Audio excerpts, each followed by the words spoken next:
আমাকে পেতে যতগুলো রাস্তা সব রাস্তা খুলে দিল। যেরকম সুবহানাল্লাহ। ইউসুফ আলাইহিস সালাম আমার আল্লাহর হাতে সুপর্দ হয়ে গেল। জুলাইখা 7টা তালা দিয়ে আবদ্ধ করিয়া 7 নম্বর রুমে নিয়ে আটকে বলে, ইউসুফ এখন তোমার 7টা তালা দিয়ে তোমার ভিতরে আটকেছি, তুমি বাঁচতে পারবা না। আমি এখন তোমার সঙ্গে মধুর মিলন করবো। জোর কর নাউজুবিল্লাহ। ইউসুফ আলাইহিস সালাম আমার মাওলার উপর সুপর্দ হয়ে গেল। মালিক কি হবে না হবে আমি জানি না, আমি তোমার উপর সুপর্দ হয়ে গেলাম। আমি গুনার কাজে লিপ্ত হব না, ব্যভিচারিতে লিপ্ত হব না। আমার মাওলার উপর সুপর্দ হয়ে যাওয়ার পরে আমার মাওলার দায়িত্ব নিয়েছে।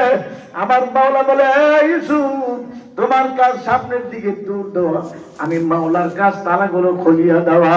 ইউসুফ আলাইহিস সালাম তাকে দেখে জুলাইখা একদম মূর্তি করে, আমার মাওলারে কোন উড়না দিয়া ডাকতে পারবো না। আমি আমার মাওলারে কেমনে ডাকবো? আমার মাওলা সবসময় বান্দা বান্দির দিকে চাইয়া রয়েছে।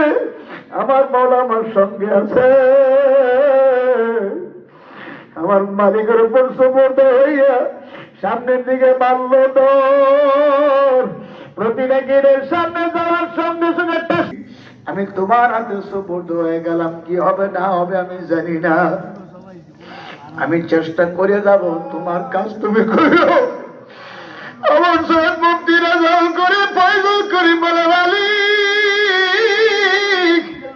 জীবনে তোমার দিন প্রতিষ্ঠা করার চেষ্টা করতে আছি। প্রতিষ্ঠা করার মালিক তো আল্লাহ।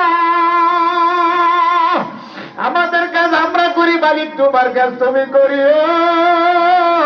চেষ্টা করিয়া দেওয়া করার মালিক কে? জনগণ কে? আল্লাহ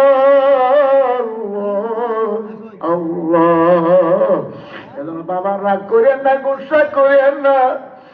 আমার বলা আমি বলিয়া থাইয়া যায়, মানা না মানা আপনার দায়িত্ব, আপনার জিম্মাদারি। আপনি বুঝবেন আপনার